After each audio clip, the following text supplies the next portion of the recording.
Hey everyone, my name is James and I am the author of Bike Touring Korea's Shinan Islands. And in this short video, I wanted to go over a portion from that book on how to use the Shinan Smart Tour app for ferries. So to clarify, I made another video about another app for just the Bike Tour app. That's different. This is just for tourism and ferries. Okay, so a little bit of background. The Shinan Islands are an archipelago of islands off of South Korea's southwest coast. They have amazingly beautiful scenery, and as mentioned, they have a network of bike paths. Okay, so there are 1,025 islands. There are 8 bike paths known as courses, and they cover 19 different islands, which you can see here. So let's start with downloading the app. Okay, you can type the app name in English or Korean. The Korean name would be Shinan Smart Tour, or just in English, Shinan Smart Tour. But the problem is, if you type the name in English, you have to scroll way, way, way down, maybe 14th or 15th to find the app. Okay, and this is what it looks like. I've already got it installed, so I'll just click open. It is an incredibly beautiful, well laid out app. Now, getting started. At the very top, there are 3 circle icons or 3 navigation icons. There is 1, somchapki, or find the island, 2, somgwangwang, or island tourism, and 3, find the boat.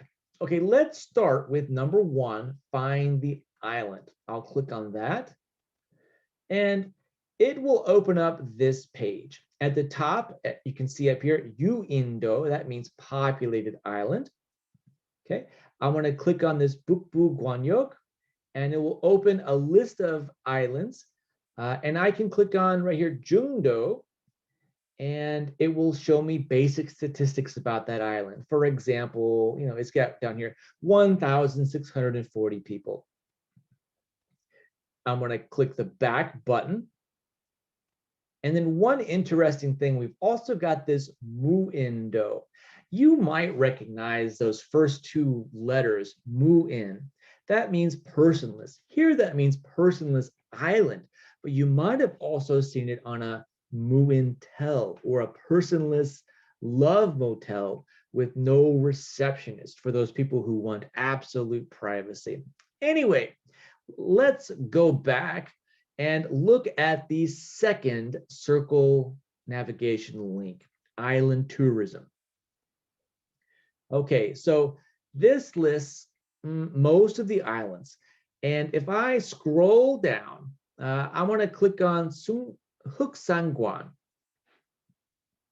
Okay, and right there, that's what I'm going to click on.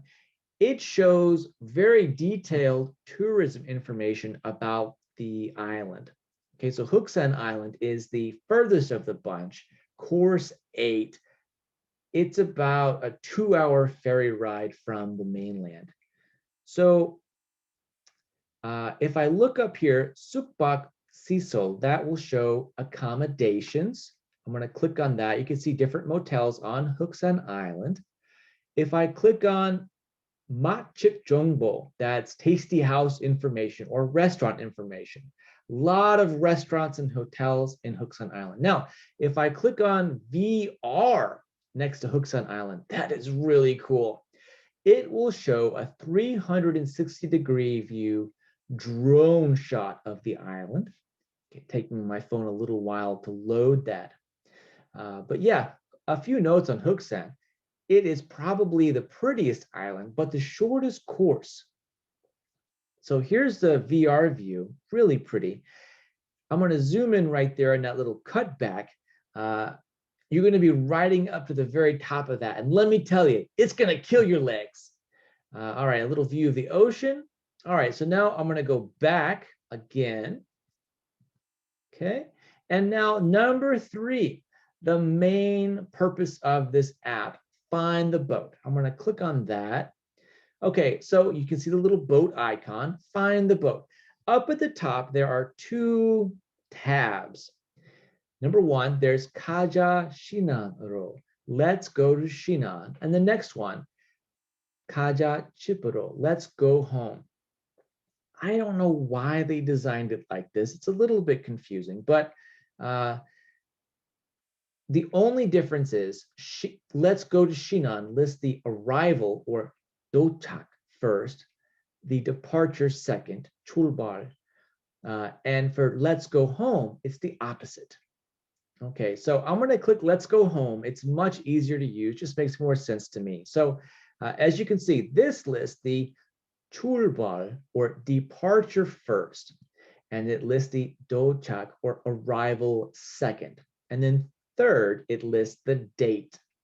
Okay, so I'm going to want to click my departure or my departure ferry terminal, and then at the far right, I'm going to click 선택 or select. Okay, all right. And that will open this. It shows all the possible ferry terminals. There's quite a lot. I'm going to scroll down, and I picked Anjwa Island for my departure, Hai Island for my arrival. Okay, as you can see there. Now I'm going to select my date. I'm going to select for this Friday, and after I click on the date, I want to click the gray button below to confirm my choice. Okay, this shows a list of all the possible ferries. You can see there's quite a lot. Don't click that Diro button or the go back, the gray button at the bottom. It doesn't really do anything. It just means go back. But anyway, this is what it showed. Let's look at the first choice here. If you see this Nonghyop in the ferry name, that means that it's a ferry operated by Nonghyop or a farmer's cooperative. It's a cheap ferry, a slow ferry. If it doesn't show that, it might mean it's a privately owned ferry or a speedboat. So for this one, going between Anjwa Boko or Anjwa Boko Port at 15:05, arriving at Hai Ungok Port at 16:15. Okay, yeah, that's the basic information. Okay, so that's kind of an overview of how the app works. Let me go over some challenges. Number one, it's mostly correct. Now that's the interesting thing. It's mostly correct. The only way to know for sure if there is or isn't a ferry at a given port is you have to be physically at that port or the connecting port to know. So yeah, the app is not always correct. Keep that in mind. Number two, you can't buy tickets on the app. You must buy your tickets at the port 1 hour or maybe 30 minutes or maybe 5 minutes before boarding. No longer than 30 minutes. Okay, so you can't use this app to buy tickets. You have to do it at the port. Okay, and then as you surely noticed, you have to be able to read Korean to use the app. Now, you don't have to be fluent or anything, but you need to be able to recognize the island's names, kind of have a general idea of the ports names too.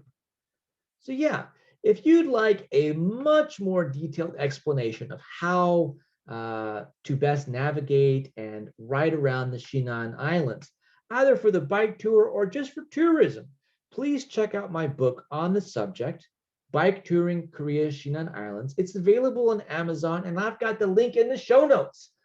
So yeah, if you like this video, please leave a like, a comment, and also subscribe.